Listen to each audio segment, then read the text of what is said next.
no campo do afeto. Tudo o que o homem semear, isso também ceifará. Carta de Paulo para Gálatas, versículo 6, capítulo 7. Comentários do Espírito Emmanuel, através da psicografia de Chico Xavier, no livro Palavras de Vida Eterna. Primeira coisa, vamos entender o destino. Gálatas. Onde fica Gálatas? Aproximadamente próximo da Capadócia. Fica na Turquia. Temos aqui o mapa da época do Oriente Antigo. Antioquia de Psídia, Icônio, lugares que muitas vezes estudamos pelas passagens de Paulo. Capadócia, que aparece muito na mídia. Então já temos mais ou menos uma ideia desta carta de Paulo, para onde se dirige. No campo do afeto. Emmanuel nos traz uma realidade para a nossa faixa evolutiva, dizendo que cada um de nós possui um anseio de receber um afeto especial. Ansiamos pela afeição que nos compreenda os intentos mais íntimos. Quem não gosta? Que se mantenha invariável, sejam quais sejam as circunstâncias. Maravilhoso. Que nos escute sem reclamar nos momentos mais duros. Que nos releve todas as faltas. Que nos exija tributações de carinho. Que não nos peça impostos de gratidão. Que nos encoraje e sustente nos dias tristes e nos partilhe o contentamento nas horas de céu azul. Parece um sonho. Aí ele diz assim: bom, se você anseia por isso dos outros, por que você não faz primeiro para os outros? Nos lembra o estudo de segunda-feira, daquela questão da mulher que chega demente, completamente demente. Jesus estava ausente, não ocorre a obsessão. É Tadeu? Foi com Tadeu? Foi com Tadeu? E aí, no dia seguinte, Jesus volta, com muita facilidade, ele realiza a separação de corpos do obsessor, a expulsão de demônios na linguagem do Evangelho. E Tadeu queria que Jesus passasse esse poder para ele. Por que não expulsa todos? Por que nós também não fazemos? E Jesus diz assim: mas qual o maior objetivo da sua vida? Construir o reino de Deus no meu coração. E por que você está exigindo isso primeiro no coração dos outros? Ele queria se livrar de todos os inimigos e adversários da luz. Que Jesus expulsasse todos os demônios, inclusive realizasse uma grande convenção, juntasse todos e de uma vez acabasse os inimigos da luz, para que se fizesse luz no coração de todos sem maiores dificuldades. E nas reflexões entre Tadeu e Jesus a respeito de como Deus nos cria, é questionada essa questão. Do mesmo modo, Emmanuel usa essa linha de raciocínio. Entretanto, é indispensável comecemos a ser para os outros este amigo ideal. Desejamos ter o amigo ideal no campo do afeto. Ele enumera essas virtudes e diz que, acima de tudo, devemos começar por nós. Quando Paulo escreve essa carta para Gálatas, Paulo escreve com o seguinte conteúdo: não vos enganeis, de Deus não se zomba. O que o homem semeia, isso mesmo colherá. Quem semeia na carne, da carne colherá corrupção. Quem semeia no Espírito, do Espírito colherá a vida eterna.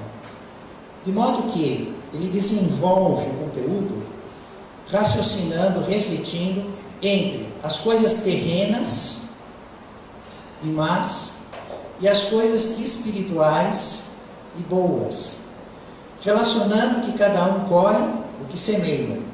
Por isso que Emmanuel separa este versículo: tudo o que o homem semear, isso também ceifará. Bondade forma bondade, abnegação gera abnegação. Então, é uma necessidade para ser feliz, semear bondade, abnegação, porque vamos colher o que semeamos. Está tudo tão bonito, né? Só que o mundo é assim. Aí está hoje esta questão. Como é que é o mundo? Como é que é o mundo? Nós vamos ver Jesus falando sobre o mundo.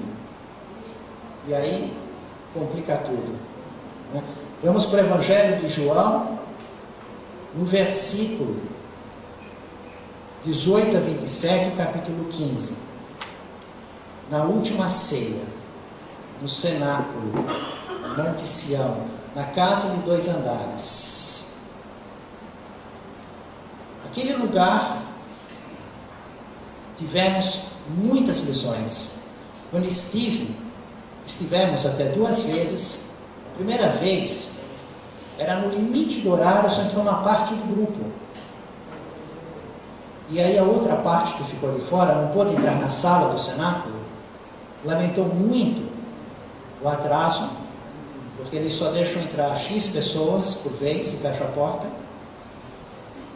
Voltamos no outro dia, em outra oportunidade, para que todo o grupo pudesse ver a sala do cenáculo.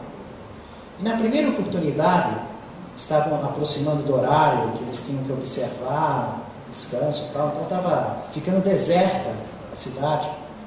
Comecei a refletir, depois da voz da Paula Zampi cantando lá fora nas salas, tudo. O que ocorreu naquele espaço? Você fica olhando, se é esse realmente o espaço venerado pela tradição cristã, e é um dos muito prováveis que esteja correto, embora desfigurado na parte arquitetônica, devido a vários domínios, mas ficamos pensando que Judas estava lá, que Jesus prediz quem iria traí-lo. Olhamos para aquela área, onde será que estavam as pessoas postadas? Jesus pegando no pão, molhando, dando para Judas. João com a cabeça no peito de Jesus. Judas se retirando. Pedro dizendo que faria tudo por Jesus. Jesus dizendo que ele ia negá-lo 3 vezes antes do galo cantar. E aí foi difícil segurar a emoção quando eu fiquei pensando. Foi nesse espaço que foi dada a maior lição de humildade do mundo. Porque Jesus cingiu a cintura com uma toalha e lavou os pés dos 12. Foi naquele espaço.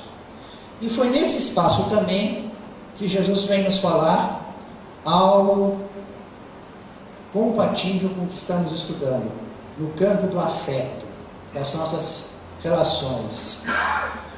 Agora nós estamos num certo campo de afeto, e está maravilhoso, né? Porque estamos todos com o mesmo ideal, em recolhimento espiritual, estudando a codificação espírita de Allan Kardec, o seu desenvolvimento na produção mediúnica de Chico Xavier. No entanto, porta fora, estamos mais misturados no mundo. E aí vamos encontrar pessoas com diferentes pensamentos e sentimentos. Vamos entrar na realidade da questão heterogênea. E ainda por muitos milênios estaremos vivendo assim. Por ora um domínio do mal sobre o bem no planeta, um dia um equilíbrio, um dia o domínio do bem sobre o mal, e um dia só o bem, ainda muito longe da perfeição. E depois, ninguém na Terra e o fim do planeta. Isso é revelação. Isso é o livro do Apocalipse, isso é o que Jesus nos anuncia como projeto da espiritualidade superior. A luta do bem com o mal, a vitória do bem. Mas estamos muito longe disso. Então o que acontece realmente na nossa vida, dentro da nossa casa, quando aumentamos um pouco o grupo, já pode ter um clima de tragédia, de drama. Às vezes tem uma ovelhinha negra, tem um espírito belicoso, às vezes todos, só você que está lá. Com a vizinhança do bairro, o condomínio, com o passeio na praia, com a viagem para o exterior, conforme o país que você vai. Por qualquer país, cada um tem um problema do seu jeito. E aí é realmente o mundo. E Jesus fala a respeito dos discípulos e o mundo.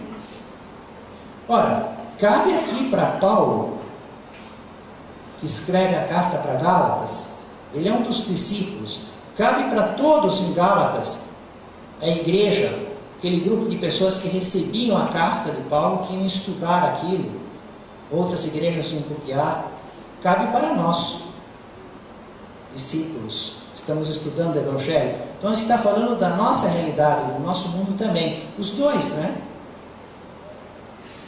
Para Emmanuel. E Jesus pega e diz assim, agora vejam o contraste da circunstância. Jesus vai dizer que o mundo vos odeia. É nós, os discípulos do Cristo, o mundo nos odeia. Jesus diz que se fôssemos do mundo, seríamos amados pelo mundo. E Jesus diz que nós não somos do mundo. Vejam a anotação de João. Se o mundo vos odeia, sabei que antes de vós me odiou a mim. Se fosseis do mundo, o mundo amaria o que era seu. Mas, porque não sois do mundo, eu vos escolhi do meio do mundo. Por isso, o mundo vos odeia. Sabemos que não devemos jamais fazer é ler a letra e interpretar a forma da letra. Dizer assim, mas que absurdo, como o mundo nos odeia? Né? Eu saio aqui, que mundo é esse? Então não está falando da Terra. Qual o sentido espiritual? Com que sentido Jesus vem falar aqui do mundo? Que mundos são esses? Por que nós estamos no mundo e não somos do mundo? Se fôssemos do mundo, seria uma circunstância. Mas ele diz que nós não somos do mundo. Mas estamos todos na Terra. Ele diz que nós não somos do mundo.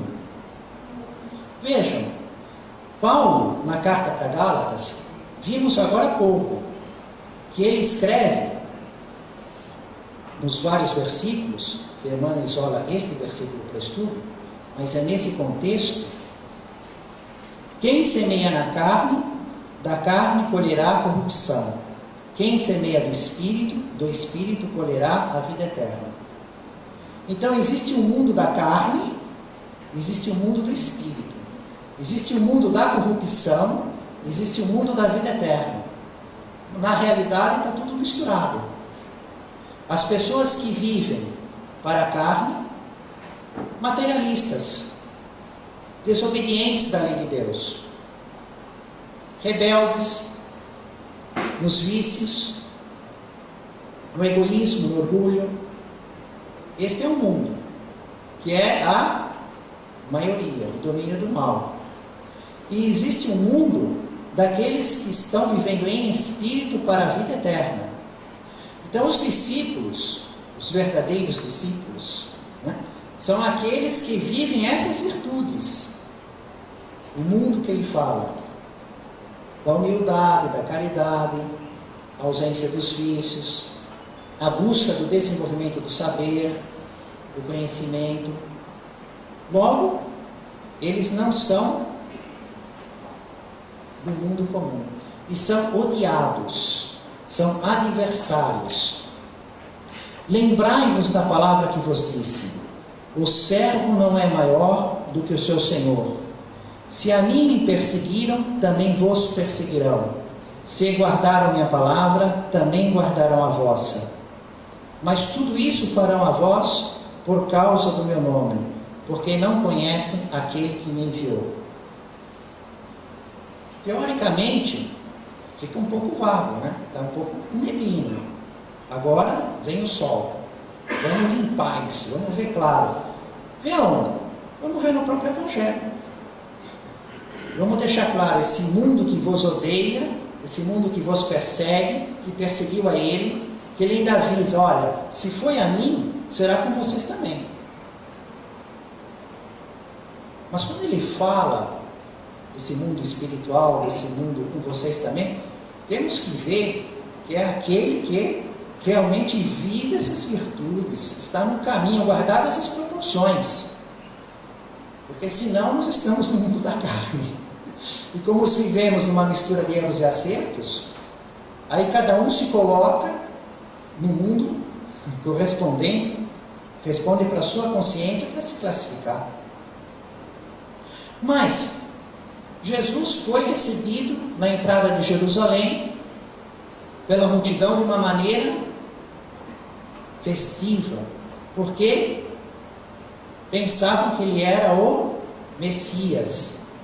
Viam o poder de Moisés simplesmente com um cajado, um irmão que falava bonito para o faraó, a sequência de pragas, o grande libertador, o Salvador, libertador da escravidão do povo hebreu. Jesus com poderes muito maiores, curando cegos, paralíticos, leprosos, transformando água em vinho, multiplicando pães e peixes, dominando os fenômenos da natureza, ressuscitando os mortos, a morte aparente, Lázaro, o filho da viúva de Naim, a filha de Jairo. Ora, seremos livres, fim do domínio do Império Romano. Quando pressionaram Jesus, e Jesus disse: mas eu vou ser elevado. Significava crucificado, morto. O grão é necessário germinar, morrer, para que nasça a árvore. O que acontece com a multidão? Se revolta completamente. E aí, as curas, os sinais, toda a demonstração, onde fica? O que era realmente o mundo, aquela multidão, em que mundo estava? Eles semeavam onde? Eles não eram da carne, que acabaram colhendo a carne corrupta. Eles queriam era a liberdade do povo acima de qualquer coisa. Não a liberdade do próprio espírito, dos próprios pecados, da própria ignorância. Os fariseus, então, desde o início já eram no mundo da carne, no mundo da corrupção. Por quê? Não interessavam o novo reino, eles estavam muito bem estabelecidos, eles eram rigorosos observadores dos 613 mandamentos. E Jesus, em muitas questões, dizia assim: ouviram o que vos disseram, eu, porém, vos digo. Desde a primeira cura que Jesus realiza em Jerusalém, eles já querem matá-lo. Jesus curou um homem e eles querem matá-lo, porque a cura foi de sábado. Ora, mas se você é discípulo do Cristo e vai curar de sábado, você vai ser odiado pelo mundo. Digamos que você vai trabalhar num lugar, você chega lá: que legal, estudei tanto, fiz um concurso. Isso tudo é imaginação, não existe na prática real. Fiz um concurso, chega lá, salário bom, tal, logo de cara, chama: vem cá, aqui tem um esquema que funciona assim. O seu salário vai ser um 10, vai ganhar 10 vezes mais, mas tem que pertencer a um esquema. Né? Faz de conta que é para fiscal, Imaginação. E aí? Se você for discípulo do Cristo, eu não participo. O que vai acontecer? Você corre até risco de vida lá dentro. Será que queria o direito por lei?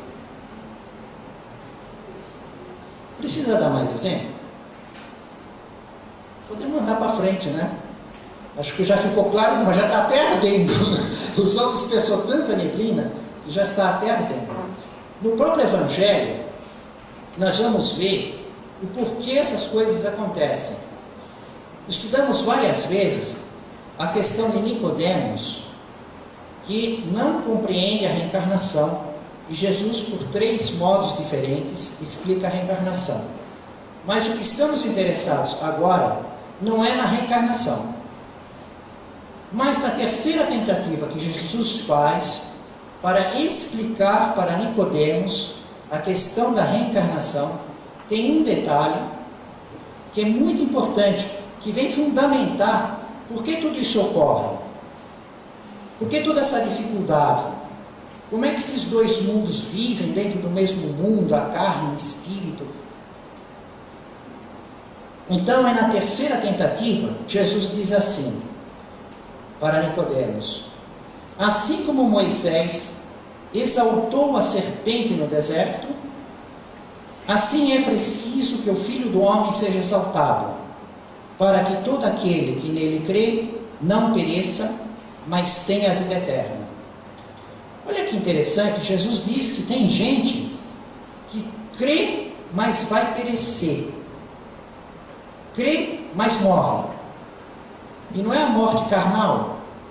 Quando eles falam vivo e morto, é o progresso espiritual. Então existe vivo espírito encarnado, que está vivo, evolui espiritualmente, desenvolve virtudes, conquista conhecimento, e espírito que está encarnado vivo, mas é morto. Não conquista conhecimento, mantém ignorância, não conquista virtudes, desenvolve imperfeições morais. Existe morto, desencarnado, na vida espiritual morto, que é vivo, espírito que evolui, que progride, que aprende. E existe morto que é morto, espíritos maus, que se mantêm na ignorância, espalham a ignorância, estão nas imperfeições. E Jesus diz que aquele que crê não morra, ou seja, a crença, a religiosidade. Fariseu, ele era um dos crentes. Nicodemos era um dos crentes. Ele era um dos principais, ele ensinava o judaísmo, um dos principais doutores da lei. Ora, quantos crentes nós temos no mundo? Quantos crentes são os cristãos? De quantas interpretações? Entre esses crentes, quantos estão morrendo e quantos estão vivendo?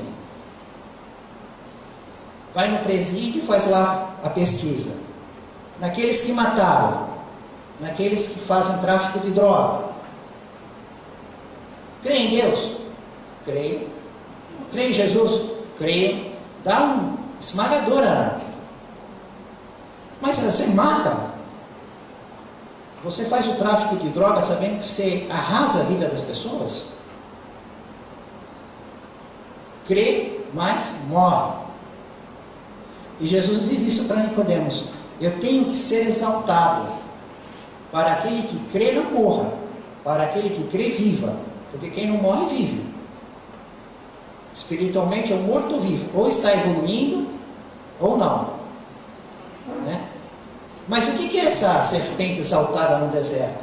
Uma coisa que Nicodemos sabia desde os 5 anos, muito comum na cultura dos judeus da época, porque eles ouviam a lei, Moisés, os profetas, e é uma circunstância que ocorreu no fato. Os israelitas falaram outra vez contra Deus, porque ficaram 40 anos no exílio, saíram do Egito, eram escravos, do berço ao túmulo eram escravos. Aí vem Moisés e os liberta, mas ficam 40 anos naquela parte, até chegar à terra prometida. E passam a reclamar e dizem assim: por que você nos tirou do Egito e nos trouxe para cá para morrermos no deserto? Aqui não tem pão, não tem água, e nós não gostamos desta comida miserável. Então, no jeito deles interpretar, né? Porque eles estão fazendo o quê? Plantando o quê? Eles estão blasfemando contra Deus. Ingratidão, né? Estão blasfemando contra Deus. O que vai acontecer? Vai haver sofrimento. Então Deus mandou cobras venenosas. Não é que Deus mandou a cobra venenosa, eles é que se colocaram elas na vida deles. Porque foram maus, passam a ter sofrimento. E essas cobras mordiam, e morria muita gente. Aí o povo foi falar com Moisés e disse assim: nós pecamos, peça a Deus para mandar as cobras embora. E Moisés foi falar com Deus, mas Deus não mandou as cobras embora, mas também não deixou de atender o pedido. Deus disse assim: você faça uma cobra de bronze e coloque no alto de um poste. Todo aquele que for picado, for mordido pela cobra, vá a esse poste e olhe para a cobra elevada, exaltada, cobra de bronze no poste. A pessoa que fizer isso, ela está mostrando que ela está acreditando na palavra que você está recebendo, e ela não vai morrer, mas as cobras vão ficar lá mordendo. Você é mordido, se você mostrar obediência a Deus, resignação, você não vai morrer, senão você morre. E ele fez isso, né? E realmente muita gente que foi mordida foi olhar a cobra de bronze, se salvava, não morria. Então Jesus usa essa parte muito conhecida, dizendo que ele vai ser elevado, que na gíria, no modo deles falar, significava crucificado. Mas onde que está a questão que explica tudo? Que é necessário que eu seja elevado para aquele que crê não morra. É porque na crucificação ele liberta o corpo espiritual, o perispírito do corpo carnal. E aí ele passa a se mostrar em corpo espiritual, a aparição de espíritos, né? Ressurreição, aparição de espíritos. Se mostra primeiro para Maria Madalena. Maria Madalena já tinha feito a reforma moral na própria vida. Até mesmo por isso é que mereceu ser a primeira. Então põe aí 1-0. Mas depois ele se mostra para os discípulos todos. Aqueles todos que tinham abandonado. Os 11, né?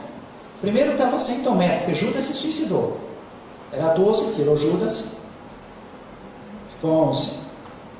Ele se mostra para os 11 sem Tomé, quer dizer, ele se mostra para os 10. A partir daí, no início todos tinham abandonado, exceto João, que ficou com Maria, foi no pé da cruz. O que acontece? Eles passam a ter uma outra convicção. Pedro tinha negado 3 vezes. Depois que ele vê o corpo espiritual de Jesus, o perispírito, o que vai acontecer com Pedro? Que trabalho ele vai fazer? Porque ele viu na vida os poderes de Jesus como homem, como espírito encarnado nas curas, e depois viu o corpo espiritual, o perispírito. Aí, só a Maria Madalena e todos os outros tiveram outro comportamento. Já viram uma goleada, já vai para 10-1. Né? Depois tem o Tomé. Tomé não acreditava nem na palavra dos seus colegas. Não acreditou neles. Eles não acreditavam em Maria Madalena. Aí Jesus se mostra para eles, os discípulos. Aí Tomé não acreditava que estava ausente. Depois ele acreditou, foi tocar. Mas tudo isso porque ele foi exaltado, ele se mostrou em corpo espiritual. Imagina o evangelho sem a crucificação.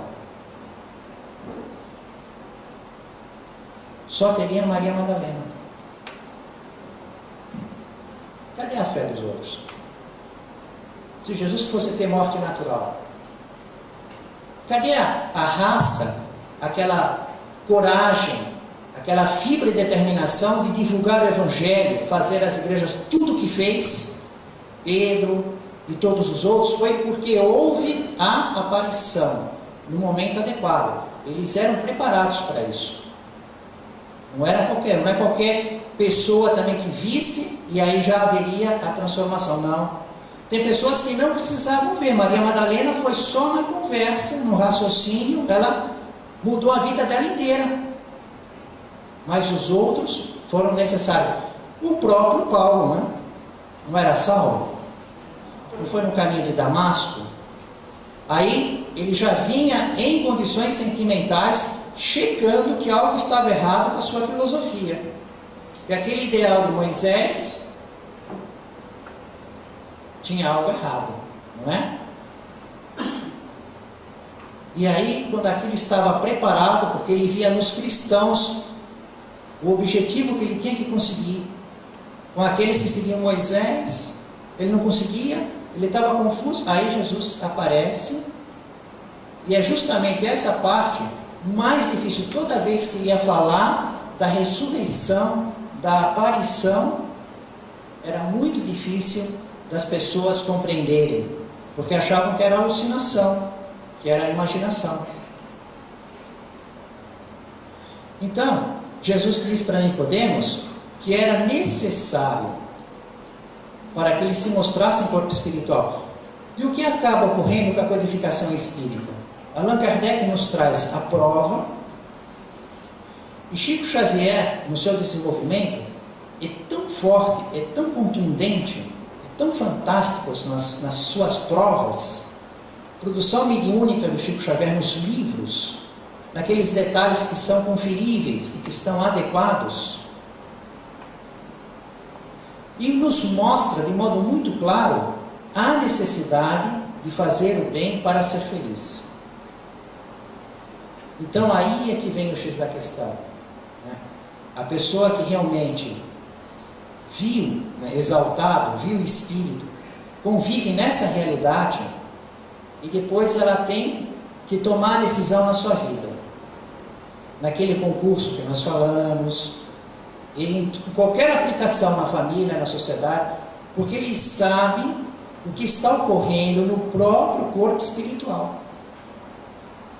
Ele sabe o próximo endereço dele na morte. Enquanto ele não ficar com essa realidade materializada no seu interior, ele é o crente morto. Por isso que a terra inteira é quase crente mortos. No entanto, existe uma parte que são os crentes vivos, os discípulos verdadeiros de Jesus, que são odiados pelo mundo.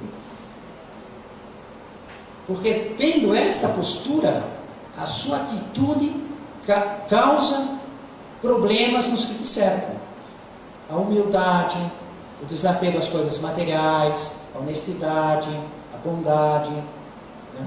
Então causa atritos por todo lado. Você viver dando uma preferência na vida do mundo espiritual incomoda a sociedade, né? Que vive à base do capital, das vendas, do comércio, da sensualidade, da vaidade, da enganação, das ilusões. Iríamos estudar um caso de afeto, como estamos no campo do afeto, de uma menina de 10 anos. Um espírito missionário, encantador, que vai desencarnar com 10 anos, tendo 4 anos estado muito doente, né? Mas vamos fazer segunda-feira, que é 31 de março. 31 de março, em homenagem a Allan Kardec, visto que é um caso publicado no meu livro Céu e Inferno, junto com algo mais de Allan Kardec, no aniversário da desencarnação, 31 de março de 1869, e vamos deixar os minutos finais para a questão do Paulo, que foi prometido sexta-feira, senão acaba o tempo, né? O que acontece com Paulo? Ele tinha tido aquele sonho, aquela visão com Abigail. Ele planejava levar o Evangelho para Roma e realizar lá algo que ele tinha em Corinto e em outros lugares.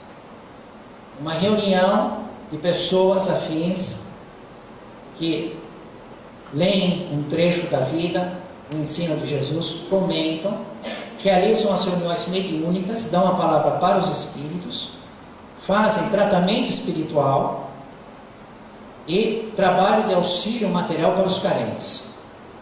Então isso está explicado em mínimos detalhes no livro Paulo Estevão, o Espírito Emmanuel, na psicografia de Chico Xavier. E ele desejava, ficou ansioso para ir a Roma executar um trabalho desse, visto que lá já até tinha pessoas simpatizantes do Evangelho, cristãos, que eram seus amigos do deserto. No entanto, surge um imprevisto, que ele tem que ir para Jerusalém. Recebe uma carta de Tiago que o obriga a ir a Jerusalém. Ele fica nesse dilema, aí ele tem um sonho, tem a visão com a Abigail. E ela diz que ele tem que ir para Jerusalém, porém, que ele não se perturbe, porque ele vai para Roma. Mas não para aquilo que ele pretendia, para aquele plano que ele tinha, né, de fazer a igreja, estudar, fazer as reuniões mediúnicas, usando a nossa linguagem, fazer aquele trabalho de curas, de tratamento, no passe, na fluidoterapia, dentro da nossa linguagem. Realmente nós vivemos aquilo que eles faziam nos nossos tempos. É a mesma essência, é o cristianismo redivivo. Só que ele iria para lá não para isso, mas para morrer. Porque ela diz, olha, depois você vai para lá e de lá nós vamos nos encontrar. Um espírito diz que você vai para um lugar e vai estar com ele. Você vai para lá e de lá nós vamos estar juntos. Mas isso é um sonho. Isso é um sonho. O que acontece com sonhos? O corpo carnal, né, entra na vida vegetativa. O espírito, o corpo espiritual, ele se desprende e fica ligado ao cordão fluido. Aí vem um desafio gigante, né? Tão difícil quanto ganhar na Mega Sena. Por quê? Porque tanta coisa pode ocorrer. A alimentação, o estresse e remédios influem. Podem afastar o espírito ou chamar o espírito de volta para o corpo.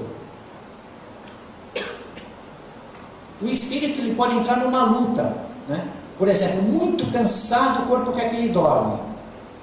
Só que ele pode tomar um remédio que ele deixa ele acordado, na hipótese. Então, o corpo quer que ele dorme, o remédio quer que ele acorde. O corpo quer que ele dorme.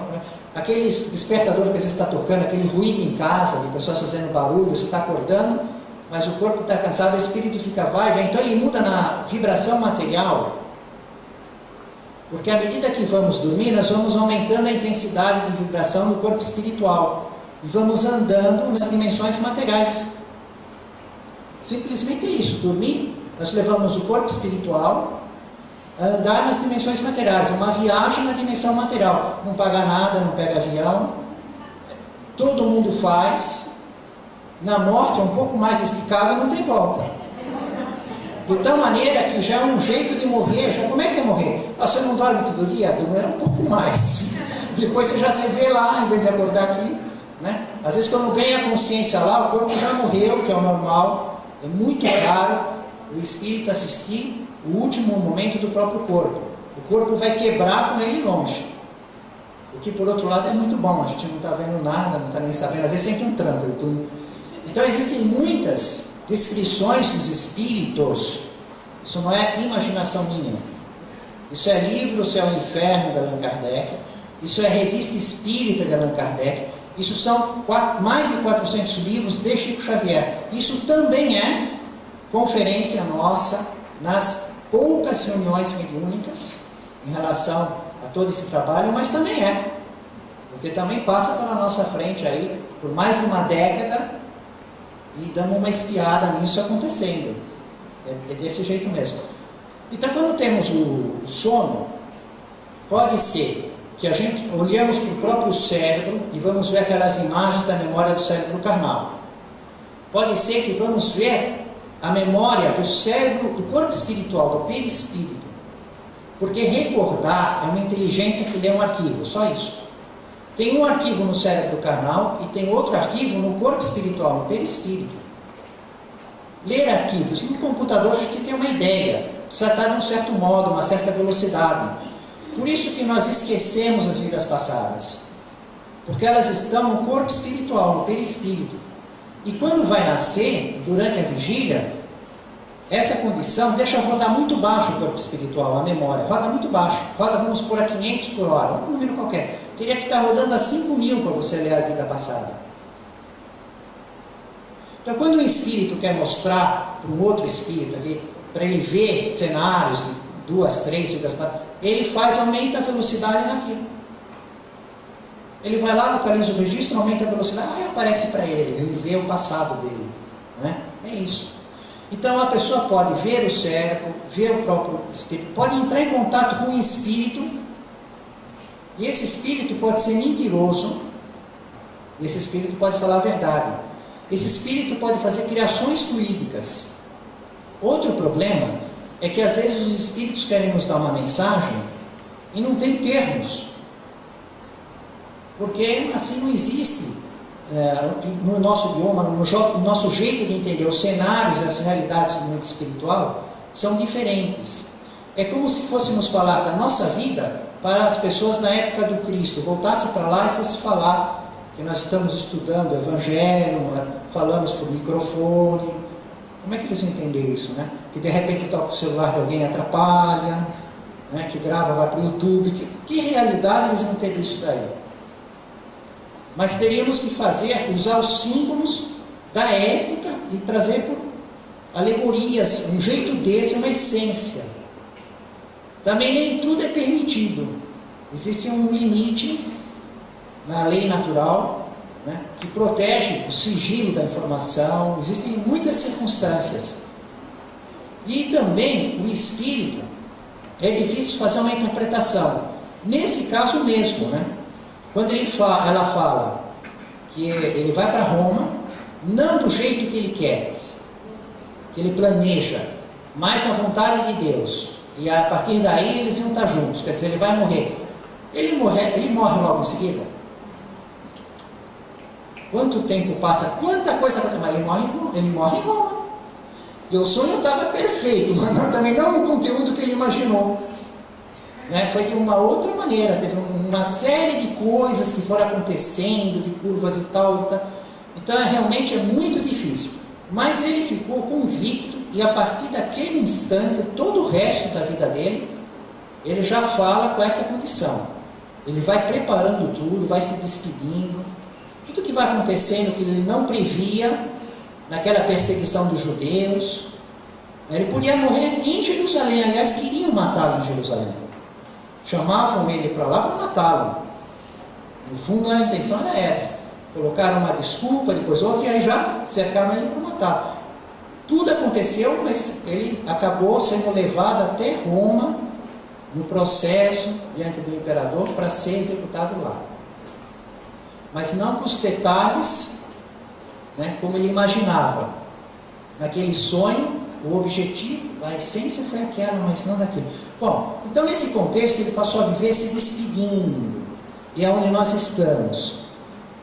Ele acaba o processo andando, porque ele fala de uma maneira espetacular, na frente do rei Herodes Agripa, e aí ele faz um documento, e aí já tem um documento para levá-lo, é a última vez na vida que ele vai ver a Palestina, vai sair de Cesareia Marítima. Avisam as pessoas de Jerusalém, avisam todas as igrejas, e quem pode vai a Cesareia Marítima se despedir, porque ele está nesse processo, ele dizendo que ele vai morrer em Roma, porque ele garante, nessa visão que ele teve no seu sonho, com Abigail, que ele vai desencarnar em Roma. Então cria aquele clima, que nós sabemos, porque já é passado por nós. Mas para eles, será que o sonho vai se confirmar? Não vai? De que maneira? E todos o abraçam, choram, e Paulo dizia assim para eles: choremos de alegria, irmãos. O Mestre foi de encontro ao Pai através dos sacrifícios da cruz. Não há maior glória neste mundo que a de estar com o homem a caminho de Cristo Jesus. Voltarei às nossas igrejas em espírito. Ele prometia ser executado em Roma, morrer em Roma e voltar em espírito. Abençoemos nossa cruz de cada dia. É preciso trazermos as marcas do Senhor Jesus. São trechinhos que estão nestas páginas, em que ele está falando a respeito dessa despedida de Cesareia Marítima, e as pessoas então com os olhos com um pouco de lágrima, abraçando, se ajoelhando e começando a orar. E foi todo mundo ficando assim, né? Abraçava, se despedia, ele dizendo que era a última vez que ele via a pessoa, era uma despedida já final, né? As pessoas então ficavam emocionadas, e aí se ajoelhavam e ficavam orando. E todos ficaram assim, lá em Cesareia Marítima. Quando acabou de cumprimentar todos, aí o barco sai e vai andando devagar.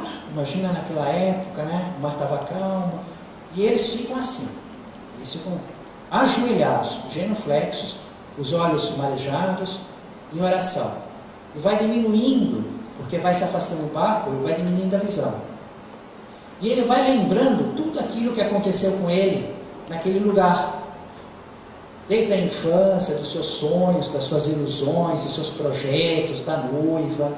Ele fica lembrando, por exemplo, da época que ele foi prender Pedro, que ele via aquelas crianças, aqueles velhinhos, o desespero deles, e aconteceu algo à semelhança lá, há poucos instantes, lá em Cesareia Marítima, que os velhinhos, as crianças falam, mas e agora, se você vai para lá, se vão te executar, se você vai morrer em Roma, quem vai escrever para nós, quem vai nos ensinar, quem vai tirar as dúvidas, quem vai mostrar essa força, essa fibra, esse desassombro que ele tinha para divulgar o Evangelho, para ensinar, para comentar, para viver aquilo. Se sentiram tão desesperados com a partida dele, do mesmo modo que ele viu na casa do caminho as pessoas em relação a Pedro, quando ele estava levando Pedro preso, na época que foi Saulo. Depois começa a lembrar a questão da sinagoga, Jesus maior que Moisés, Jesus aceito como um profeta, ele sendo contestado muitas vezes porque Jesus morreu na cruz. Eles diziam que era uma morte de cão, ofendiam, ficavam sempre enormemente revoltados, porque para eles era inadmissível que o Messias pudesse morrer na cruz. Então aqueles que aceitavam Jesus, aceitavam como um profeta, porque mostrou seus poderes, os seus sinais com suas curas, com seus domínios, nos fenômenos da natureza. Mas jamais Messias. Morreu na cruz e não libertou ninguém. Continuavam todos no domínio do Império Romano. Era este o modo deles raciocinarem. E Paulo, fazendo toda aquela condição de reflexão, Lucas com ele, olhando, e o povo continuava todo mundo do mesmo jeito. Ninguém se levantava. Todo mundo de joelho, ficando cada vez menor, cada vez menor, cada vez menor. O barco indo, e Paulo naquele pensamento.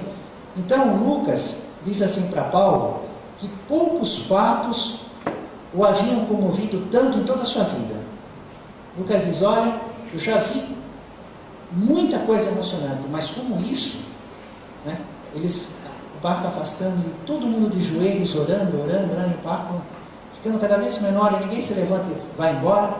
Aí ele disse que ele ia escrever sobre isso, ele ia relatar isso. E Paulo pensa um pouco e diz assim, não, Lucas, não escrevas sobre virtudes que não tenho. Se me amas, não deves pôr meu nome a falsos julgamentos. Deves falar, isso sim, das perseguições por mim movidas aos seguidores do Santo Evangelho. Do favor que o Mestre me dispensou às portas de Damasco, para que os homens mais empedernidos não desesperem da salvação e aguardem a sua misericórdia no momento justo. e vai citando todo aquele período em que ele deixou de fazer o bem, das perseguições, e depois das dificuldades, dos açoites, e toda aquela questão de lutas, debates, incompreensões dos adversários, mas ele não aceita essa condição. Diz assim: nada possuímos de nós mesmos, porque tudo isso que aconteceu, essa palavra que foi dita, as curas que foi feita por ele sempre foi um intermediário. Ele sempre foi simplesmente um fraco que estava a serviço dos poderes dos mensageiros de Jesus. Então, dele mesmo, nada tinha. No meio de tudo isso, Lucas, fomos apenas míseros servos, que se aproveitaram dos bens do Senhor para pagar as próprias dívidas. É isso que ele gostaria de escrever. Vejam, no campo do afeto, tudo que o homem semear, isso também ceifará. Nós temos na vida de Paulo, numa vida só de um homem, os dois exemplos, as duas circunstâncias. Porque enquanto ele estava Saulo, o que ele estava semeando? Perseguição, transtorno para a vida das pessoas. Depois que ele se transforma para Paulo, ele passa a semear a boa semente. No entanto, ele começa a colher aquelas sementes, né? Porque ele passa a ser perseguido, açoitado, apedrejado. Não tinha um lugar que ele saísse em paz. Mas também ele colheu frutos da boa semente. Acabamos de ver em Cesareia Marítima aqueles simpatizantes chorando, de joelhos, orando por Paulo. No campo do afeto, família espiritual de Jesus, no caminho do reino dos céus, em nome do Mestre Jesus, louvado seja Deus.